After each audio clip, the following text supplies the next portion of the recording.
Welcome to another episode of At the Bar for MiningClips. I am joined by Mickey Fulp, the mercenary geologist, and not Brent Cook. All right. Instead, I am joined this time by Kevin Heather with Regulus Resources. Thank you for joining us. Glad to be here. And we are at PDAC, and instead of going to the bar this year, we created our own bar on the trade show floor of PDAC. Davidson & Company was nice enough to host us. We've commandeered their booth and made our own bar, so cheers. Gentlemen, thank you for joining me, and welcome to PDAC. So it's kind of hard to get out of here with 24,000 people, and that's the reason we made our own bar. Plus, correct me if I'm wrong, Kevin, but Davidson and Company Are auditors. They're auditors, so we're actually paying for the beer. So don't ever say I didn't buy you a beer. There you go. Thank you, Kevin. Cheers. Cheers. Cheers. So, and Brent bagged out on this, so that guy, I don't know what to say about Brent. He's very popular at this conference. It is a geology-focused conference, so he's got a lot of people to see and a lot of places to be. Okay. So First off, let's shed some ties here. Let's get a little casual. And you know why I did that? I've been looking. I'm trying to grab that gold nugget. Look at this, folks. That's a really fine. And I would guess that weighs, without holding it, that's 2.5, 3 grammer. Am I about right close, there? Yeah. So I know my way around gold nuggets. Yeah, and you know, Mickey, if you took that, that'd be the most gold you ever found in your career. ouch. Ouch. Uh-oh. Oh yeah, now soil the tie as well. So we're at PDAC. It's a very geology-focused conference, and we wanted to talk. We were talking about deposit types and junior mining companies, and not every type of deposit is good for a small junior mining company to bite off. So why don't you shed a bit more light on that? Yeah, so I'm not real fond of porphyry coppers as junior exploration plays because they have to be so big. And you have to drill them out for a long period of time, so it takes a lot of capital and a lot of time. And basically, you got to get over this threshold of about 5 billion pounds resources, and with the ability to up that to about 10 billion pounds before a major will take you out. Let's say 5 billion pounds would be kind of the threshold of an economic grade. A lot of these things don't have economic grades now. So the average lifetime of a junior is probably going to be about 5 to 7 years before they get so diluted trying to explore these porphyry coppers that they got to roll back or they got to sell their property or do one thing or the other. Now, Kevin might be the exception to Mickey's rule of thumb here, and why don't you talk to him now and get a little bit of a counterpoint? Yeah, definitely don't agree with you, Mickey. So probably you should stick to the gold stuff there, right? But no, I would disagree because the beauty of a big, for instance, in our case, you know, we're looking for world-class deposits. Absolutely. And porphyry coppers deliver world-class deposits. They create a lot of value, and quite frankly, I think that juniors are much better at doing it than the majors are. I would agree with that too. And that as opposed to a epithermal vein play or something like that for gold, where it takes actually a lot of drilling to actually define a lot of resource. With a big porphyry deposit, you're doing 100 or 200 meter step outs and just banging mineralization over long lengths. You don't need to take it to an indicated or measured category. Our policy is always let's show what the inferred is, because nowadays there's so little copper deposits out there that are in the hands, that are in juniors' hands, that you don't have to take them to pre-feasibility or feasibility before somebody's going to take you out if they see the upside.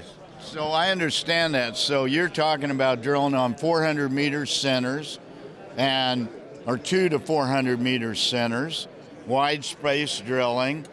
And so what about the junior, a specific junior I know of in Mexico that this year drilled 7 to 10 holes from the same drill pad.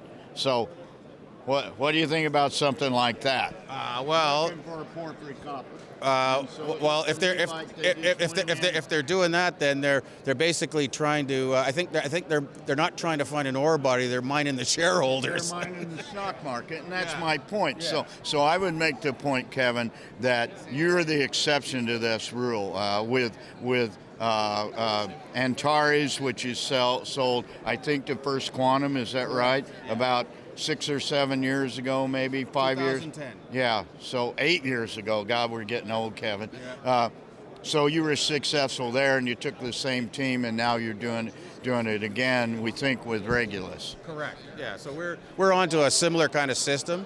We think it's going to be much bigger and it's much more complex, but that in itself makes it much more fun. And at the end of the day, this has all got to be fun. Just like the interview with you and here today, Mickey, it's all got to be fun.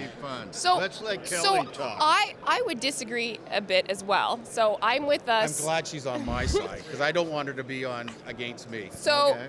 I'm with Skeena Resources, and we have a PEA stage copper gold porphyry. And I would say a junior trying to push it through to, say, PFS stage or through to production, that would be very challenging. But I think to define a resource in an indicated category or even put a PEA on it and then look for project level financing, bring on a partner, I think that's totally something that a good junior can do, right? If they have the right team in place, good geologists, people who've done it before, then I think it is possible if they have a funding partner. And at the end of the day, it's all about the quality of the asset. You can have a big porphyry, but if it's running 0.2% copper, it's not going to add value to anybody. You need to beware of frogs masquerading as princes.